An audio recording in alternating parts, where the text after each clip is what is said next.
Assalamualaikum warahmatullahi wabarakatuh. Terima kasih teman-teman masih setia di Rica Kusmaini Channel.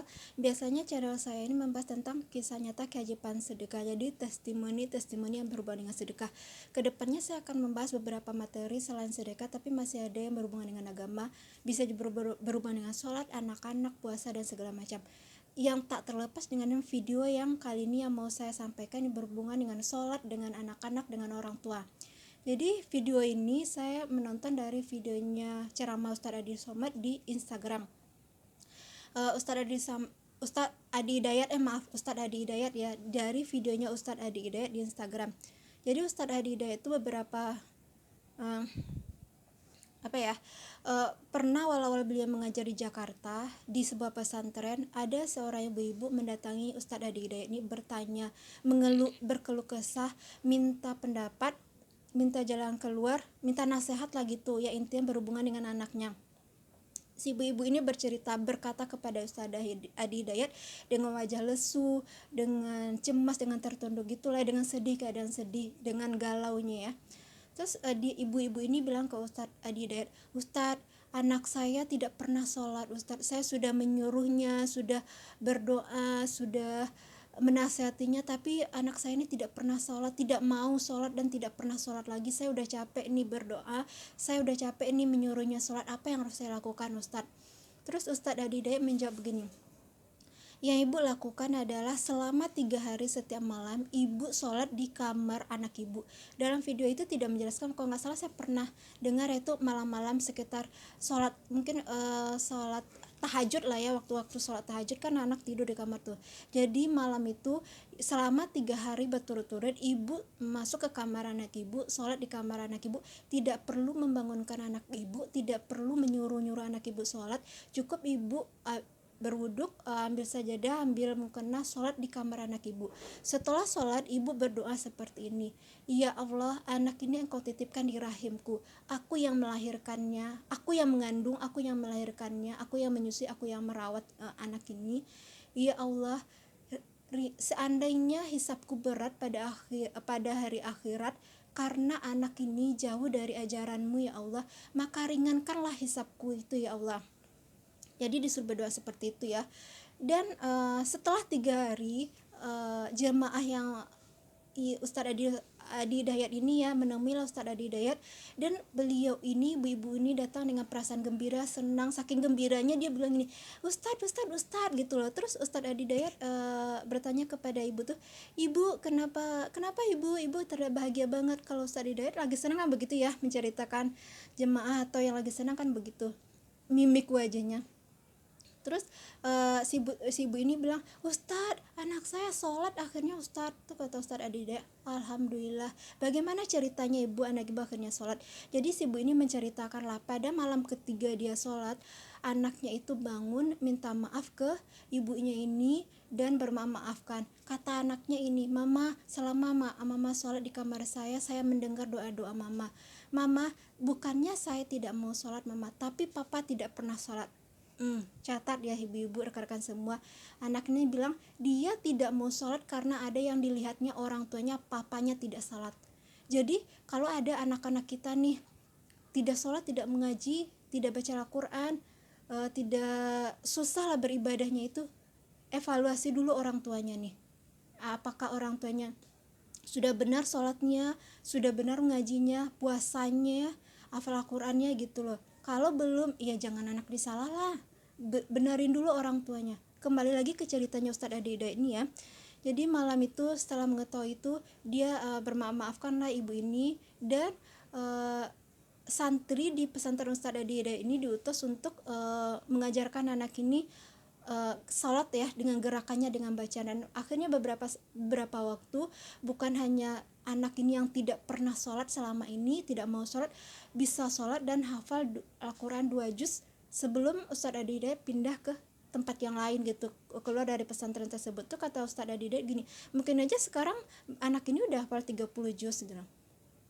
Jadi teman-teman, kalau ada yang mempunyai kasus seperti ini, anaknya susah sholat, susah mengaji, susah puasa, susah belajar, susah mendengarkan omongan orang tuanya, begitu juga pasangannya, yaudah ibu-ibu tidak diomel, kita ngomong anaknya marah, anaknya kabur. Jadi daripada kita udah capek-capek ngomong terus anaknya juga dia merasa berisik kita ngomong tuh, yang akhirnya dia kabur dari rumah atau dia tambah marah gitu, yang ada di rumah tuh ribut. Yang ibu lakukan adalah seperti yang dicontohkan Ustadz Adi Hidayat ini, sholat malam-malam mungkin di kamar anaknya kalau anaknya bermasalah, kalau suami bermasalah ya di kamar ibu gitu loh, dan berdoa seperti itu.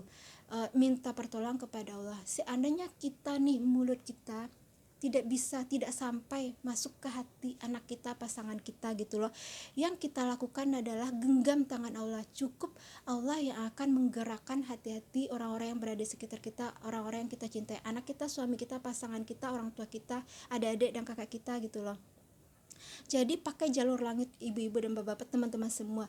Kalau anak tidak bisa disuruh sholat, mengaji segala macam, yang harus dilakukan adalah udah capek nih nasihatinnya, udah marah-marah, udah capek, rumah tuh kayaknya udah ribut aja gitu, udah berantem aja tiap hari gitu. Yang perlu dilakukan adalah meningkatkan ketakwaan kepada Allah dengan banyak melakukan ibadah syarat wajib 5 waktu di awal waktu. Salat sunat tuh penting banget loh, salat tahajud tuh sangat penting banget. Ibaratnya nih salat tahajud itu kalau kita berdoa ya ibaratnya melepaskan panah tepat kepada sasarannya gitu, melepaskan anak panah dari busurnya tepat kepada sasarannya kalau kita berdoa pada saat salat tahajud.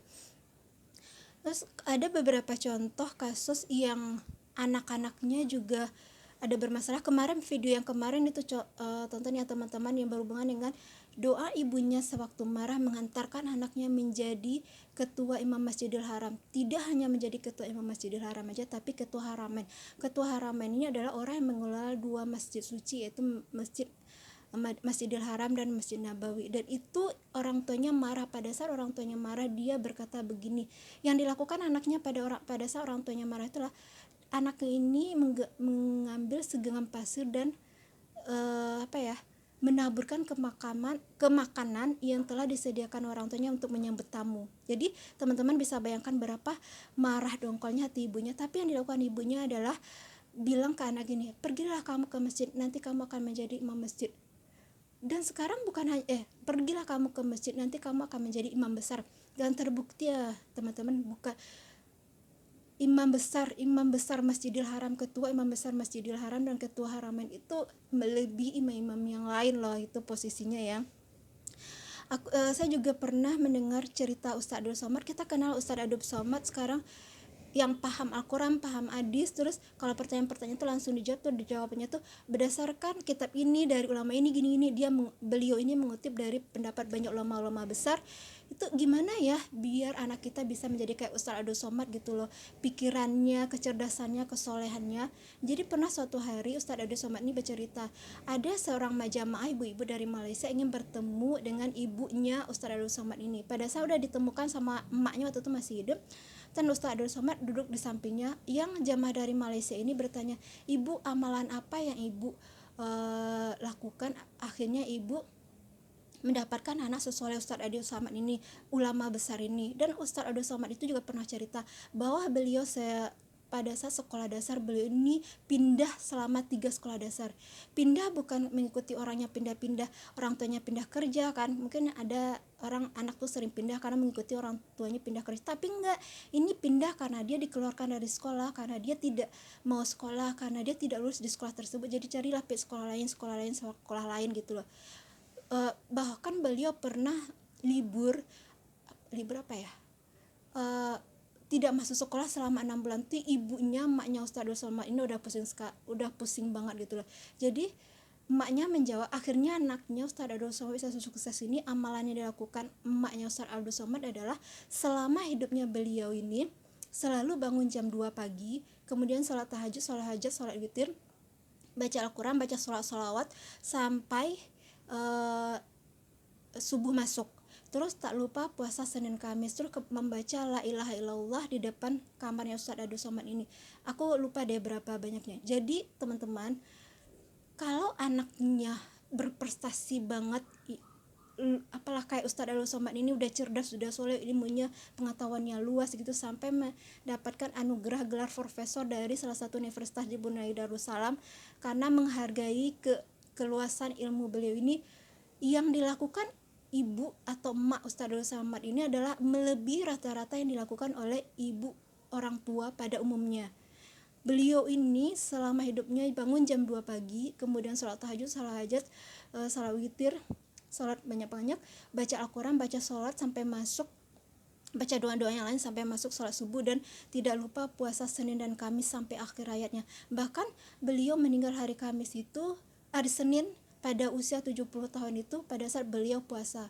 Jadi kalau teman-teman, ibu-ibu, rekan-rekan semua, saya juga, kalau kita pengen nih anak kita sukses, soleh, melebihi kemampuan yang lain, kita harus jangan mengandalkan kemampuan kita, jangan mengandalkan omongan kita, kekuatan kita mengandalkan jalur langit. Apa jalur langit? Kejar tuh Allah di sepertiga malam. Doa banyak. Kalau kita terlalu banyak ngomong sama anak tuh, kadang-kadang anak tuh dia menganggap kita cerewet, pusing, akhirnya dia kabur-kaburan. Ntar kalau udah kabur-kaburan tuh anak menjawab perkataan kita, orang tuanya ntar kita bilang dia durhaka. Yang ada di rumah tuh ribut, marah-marah gitu.